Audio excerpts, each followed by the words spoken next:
the conditions are ripe for some small thing to set off another huge round of unrest like we saw in the Arab Spring. So, Donald Trump has threatened to scrap the Gaza ceasefire deal hours after Hamas postponed the release of hostages. The US president says all hell will break out. The Times' defense correspondent George Grylls is with me now. George, how much of a risk to the ceasefire is this? Oh, it's a real risk. This is a bit of an existential moment. This is just the first phase and arguably the most straightforward of a three-phase ceasefire deal. And at this early stage, to have problems and a breakdown of trust on both sides is a real issue. Hamas say Israel violated the deal by blocking aid and firing on civilians. Israel that Hamas also broke it by not keeping to the order of hostages and of being behind these crowds of quite angry people during the handovers. Are both sides right here? I don't think it's as straightforward as that. It's hard to kind of, attribute blame directly. Certainly, what we have seen is a pretty disorderly handover ceremonies for the past couple of weekends. So firstly, you had those scenes at the end of last month where, like you say, there were kind of crowds jostling one of the Israeli hostages as she was being released. It was pretty distressing to see. And then, as you've seen over the course of the releases, some of the hostages have appeared increasingly gaunt, and the release last weekend, one of the hostages wasn't actually aware that his wife, who was British-born wife, and his two teenage daughters had in fact died on October the 7th. And, to see someone looking so emaciated, in the words of Donald Trump, expressing his hope to be reunited with his family when they died long ago is pretty upsetting. And then, Hamas's grievances concern, like you say, the humanitarian aid. I think it's specifically to do with the shelters they thought that would be provided. I suspect they're arguing that Israel is preventing any kind of permanent rebuilding, although obviously, it's a temporary shelter, but a step towards a kind of permanent rebuilding of the north of Gaza. So I think that would be their main concern. But also there was an incident where 3 Palestinians were shot by the IDF, according to the kind of local health authorities, a couple of days ago. So that's an incident where they again would accuse Israel of violating the ceasefire terms. So not straightforward, kind of picking out one side or the other who's at fault here. Mr. Trump, though, called out Hamas, saying they'll find out what he means by hell breaking out. How has Hamas responded to his comments? Well, they've kind of leveraged their own threats back. It's worth bearing in mind that Trump had kind of staked his diplomatic credentials on getting that ceasefire deal over the line, just almost at the same time as his inauguration. And there are reports that he wants to eventually secure a kind of Nobel Peace Prize, and peace in the Middle East is one aim. But part of his vision involves expelling all Palestinians from Gaza, which is obviously inflammatory, not just to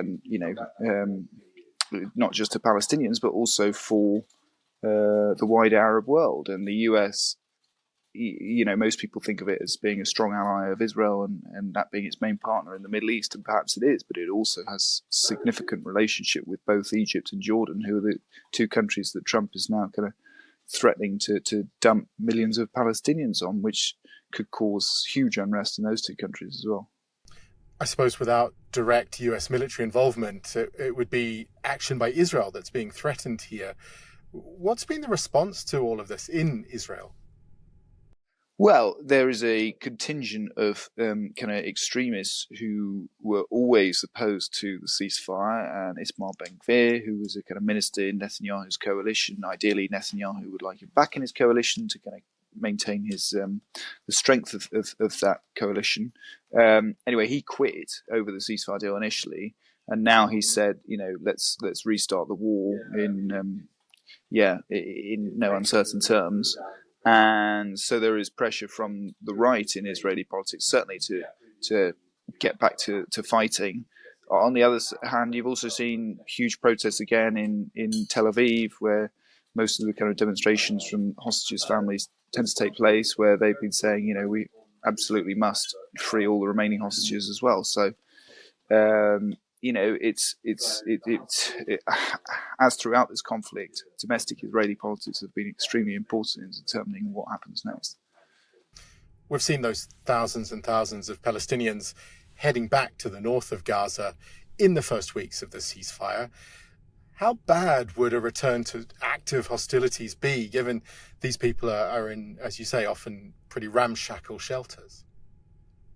Well, I mean, I think that's been the status of the war for some time. If you look at the way in which the war unfolded, basically from north to south, eventually, the Israeli military ended up going through the whole of the Gaza Strip all the way to Rafah.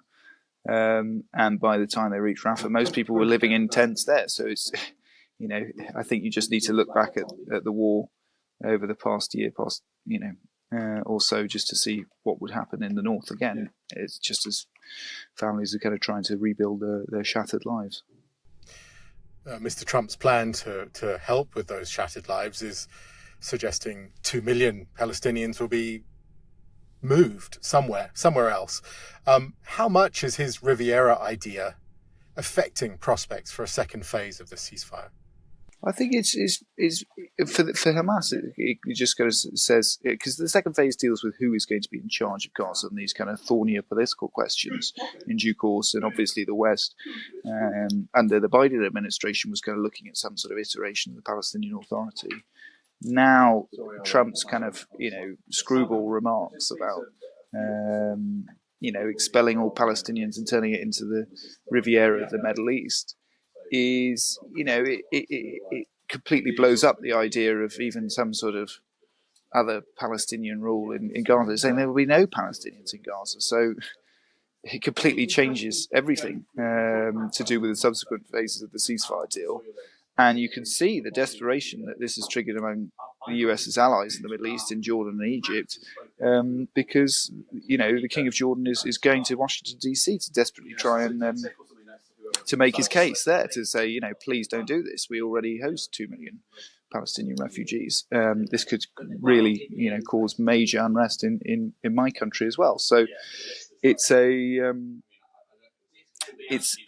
worrying moment for them. But again, domestically in Israel, Netanyahu can barely contain his glee, and he doesn't really have to do a huge amount. If you looked at that press conference in America, he essentially sat mute next to Trump as Trump started kind of churning out ideas, seemingly kind of making up his kind of vision for what the Middle East will look like on the spot.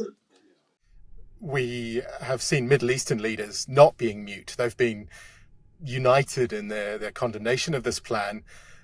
But with Mr. Trump saying, I'm going to take the billions away from you, Jordan and Egypt, that we give you an aid, if you don't take these Gazans, that puts them in a tough position, doesn't it? How difficult will his meeting with Jordan's King Abdullah be today? Really difficult, really, really difficult. And it's hard to, undersell how important an ally Jordan is in this part. There are US troops literally based there. And not only with the US and the UK and Europe and so on and so forth does Jordan have a relationship, it also has a strong relationship with Israel, and its security and defense establishment has cooperated and worked with Israel in the past. So it's existential for them in Jordan. And then for Egypt, well, Egypt, like Jordan, but even maybe more so, is an authoritarian state with a young population, with battling huge inflation. The conditions are ripe for, some small thing to set off another huge round of unrest like we saw in the Arab Spring. So for Sisi in Egypt as well, this is a massive problem. Finally, George, is this another of Trump's maximalist kind of negotiating ploys? Is this him thinking out loud in front of television cameras again? Or is this actually his genuine desire? Is this what he actually genuinely thinks? Well, who knows? I think this is Trump's approach to diplomacy, isn't it? It's to throw ideas out there, and some of them are completely unworkable, and some are just kind of, blue skies thinking. It's very, very, very difficult to kind of to work out what he's very keen on. But he's been asked about this Gaza plan quite a few times, and he's continued to insist that that's what he wants to do. So to some degree, you have to take him at his word. George Grylls, thank you very much.